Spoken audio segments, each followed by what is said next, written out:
right? Well, the fact of it is, as the engine companies improved torque and horsepower, they had to do things to absorb it, right? So this standard 8-spring disc was the first stage of a dampened disc that they made. And it lasted a long time. I mean, this standard 8-spring disc was our standard clutch. It seemed like forever. What's interesting about this is that it has this set of springs in it, right? And this retainer, right? Whenever the industry developed this disc, they had to develop a flywheel that had an opening big enough to accept that, right? Heaven forbid you try to put this disc in a flywheel that had a smaller opening. Your clutch job abruptly stops, right? It doesn't work very good, right? But I mean, so now all of a sudden we can almost see by flywheel application the mating torque application in discs. What's interesting about this is the way the thing works. This spline hub center is separate from this outer driven disc, right? And it's connected to it via the springs, right? And you see you got these little pins with these little oval windows, right? That's how much compression you get out of this disc. It's only about 3 degrees. And if you notice, the pin is about centered, which means you get 3 degrees both ways, forward and reverse. That's all the compression you get. It's designed to handle the torque and horsepower that the engine will create, right? So as you take off and give it that torque and horsepower, it will go through the disc, it will start to rotate, right? Compress the springs and eventually transmit it. And the hope is that we don't go beyond that 3 degree point, right? And you can always tell it when you look at those stop pins. If you want to know who's really cowboying a truck, just look at those pins, because if they bury them constantly, right, and you can see the wear pattern, I've actually seen them just mushroom the head right off, right? You can just tell that they're pushing more torque through the system than the disc can handle. Well, this was step 1, right? This is the old 8-spring. This thing had like a max torque of like 1,300 pounds. After everything they could do to it, that's all it would handle. Eventually, the engine manufacturers started making electronic engines. Remember that when that happened? Remember the Detroits? The first generations of Cummins? That was when this thing came to be. This is the 10-spring, right? And man, I mean, this jumped up to 1,850 pounds-feet of torque. Now, what's interesting about this is it has about 4 degrees of compressibility. And it has 10 springs, right? So this is where we get our additional torque capacity. Is it going to reach it? Don't get my gut, man. Yeah, no problem. It's like complex. So this was like the evolution, right? We went from 8-spring to 10-spring. The problem is, when we introduced this disc, not everybody knew about it, right? Whenever these truck OEs make new trucks and make new options and new pieces and components, do they come out to you and tell you, hey, by the way, there's this new widget. You need to know about it, right? They don't tell nobody. They wait until you get the truck, right? You tear it apart and you find out you don't have the part. Well, the problem that was happening to us is people weren't recognizing this. They would take this out and guess what? They'd put that in. Because guess what?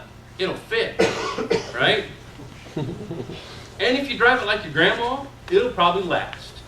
Don't have many of those in a trucking world. But they're out there, right? So this was an issue.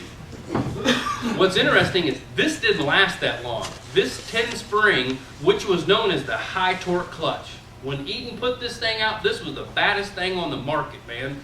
This was it. Everybody knew that this was what, if you had an electronic engine, bam, right? This is it. Well, you know how electronics today, as soon as you buy a cell phone, what happens? You're done, right? Same thing happened in our electronic world.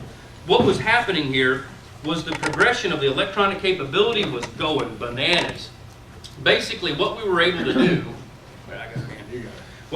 do, was with electronics, we were able to create the same torque and horsepower at lower RPM.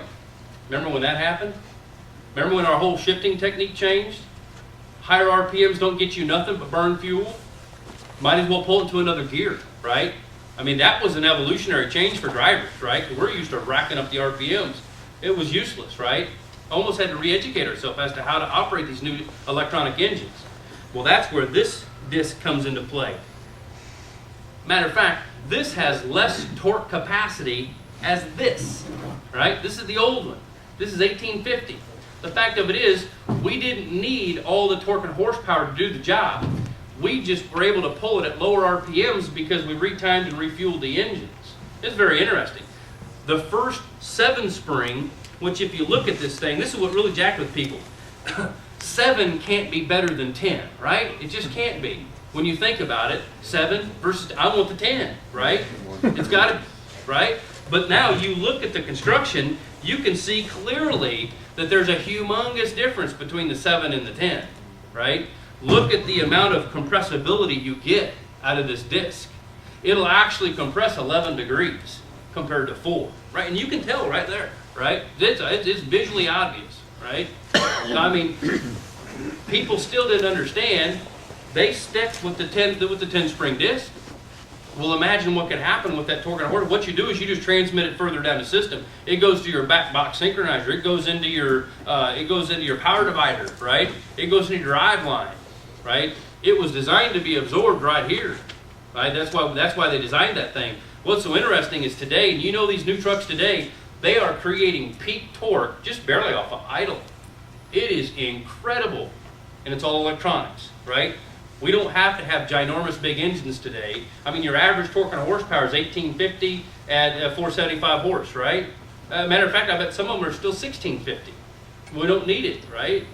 We still get road speed because now our average gear ratio today on a road tractor is like 326. We don't have 355s anymore unless you're hauling rock, right? A little different scenario. I mean, the whole thing has changed. This whole disc evolution has brought us a new thing. Well, something happened is this basic 7-spring design is our base today. And today you have multiple disc selections depending on the torque and horsepower because there are some options. There's a 1700, there's an 1860, and there's a 2050, depending on how they spec that engine. Because you know, you can buy a truck today that's rated at 1700.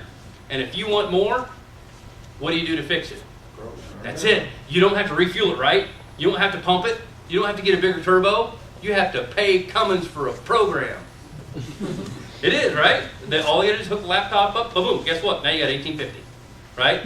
Or like the new cats, the split torque, right? 1650, 1850. Just depends on what you're doing with it and when you need it. You only get it when you need it, right? Oh man, today it's tricky. So now you can take out a 7-spring clutch.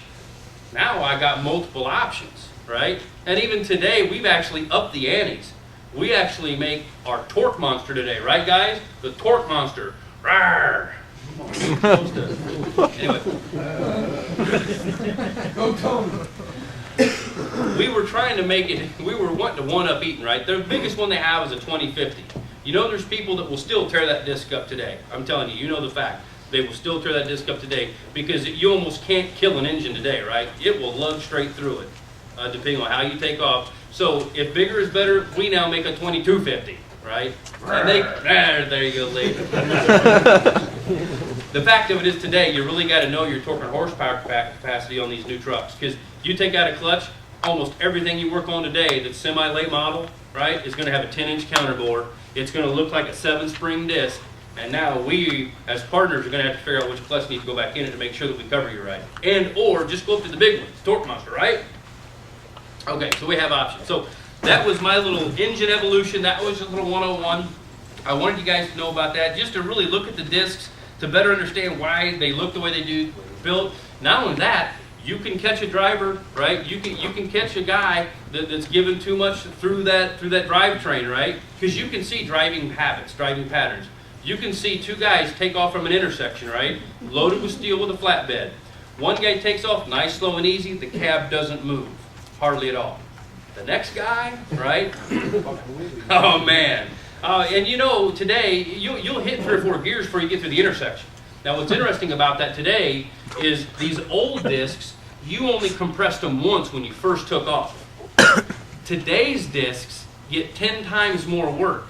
Because today when we're going through that intersection, if we're really hitting it hard, we can compress this disc over and over and over until we finally build up some road speed. Isn't that interesting?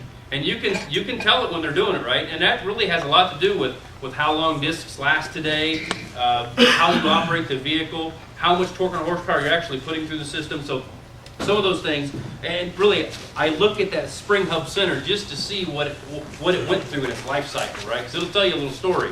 It'll also tell you if you need to up them one, right? What if they have a 1750? If they run it hard, we'll go up to the 1860 or maybe the 2050, right?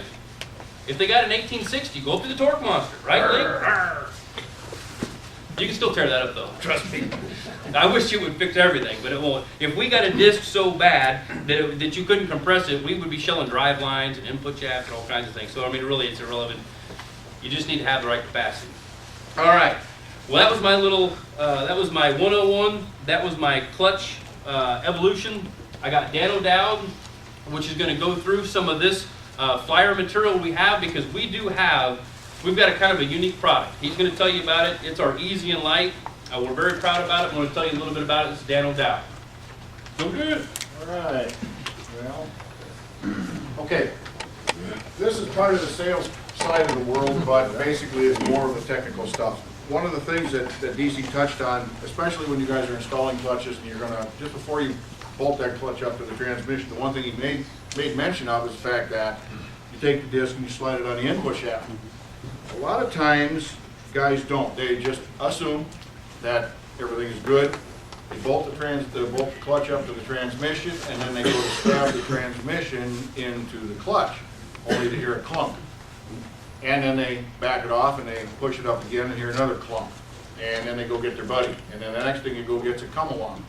And by that time, you're kind of wondering what the hell happened. So you take the clutch back out only to find out that it was packed by a human being, and you didn't take the disc and you didn't slide it on the input shaft, only to find out you got an 1 3/4 spline and you're trying to stuff a 2-inch input shaft into that. So again, that's another reason why you want to make sure that you're looking at that. So we sold you the right discs to go in there. One of the things that DC also talked about was the fact that in the evolution of the clutches, we went from 8 to 10 over to 7. There are some people that take 7 springs out and are sold, and I don't know if you guys have been part of this or you've had it happen to you. You've had windows open up on the 7 springs and you go, you know, what's all of that about? Well, a lot of times it had to do with the evolution of the clutches, just like DC had talked about, and the evolution of the windows, and shortening that window up, getting it closed up so that the springs don't come out. Part of the problem is there are some distributors or some, let's say some clutch manufacturers that will not sell you a 7-spring clutch. They will only sell you a 10-spring. Well, like DC also said, is here you've got about 4 degrees of rotation, and this thing will go solid. This is kind of a safety fuse between tearing up the transmission, damage, and everything else. They'll sell you a 10-spring when you were supposed to have a 7-spring clutch. And we've had instances where we've had fleets break off input shafts. Again, when you have a driver who is going to start up, not many use first gear. They all like to use second gear. Why? Because the truck will take off and go. Electronic engine is going to retime itself, refuel itself, and it's going to launch. But he may just tweak that input shaft a little bit. That's the other reason why you want to slide the disc on here. So again, with the 7-spring, if that truck came with a 7-spring, it came with a 10-inch counter bore, that's really what you need to put back in there. Now, one of the things that he touched on was the fact that over the evolution of the clutches, we've gone to the 7 springs. We talked about engine torque. You may have an engine today that does have an engine torque of 1550, 1650, something 1700, where you might go back and go, well, the questions we ask are engine horsepower, engine torque, and flywheel counterbore. Problem is if you've got a 1650, a 1700 clutch probably is what you'd buy. It's a little less expensive than a 2050 or an 1860. But if you look at your line setting ticket, and possibly if you've got a relationship with your dealer, you may find out that at the plant, due to all of the complex changes we've had, transmissions, specifically rear end ratios, you may have already had a 2050 in that truck from day one. So if you had a 2050 in, you took it out, and it's a 7-spring clutch, so let's just like anything else. If you buy a 1700, you probably won't be happy with the results of that clutch in about 6 months.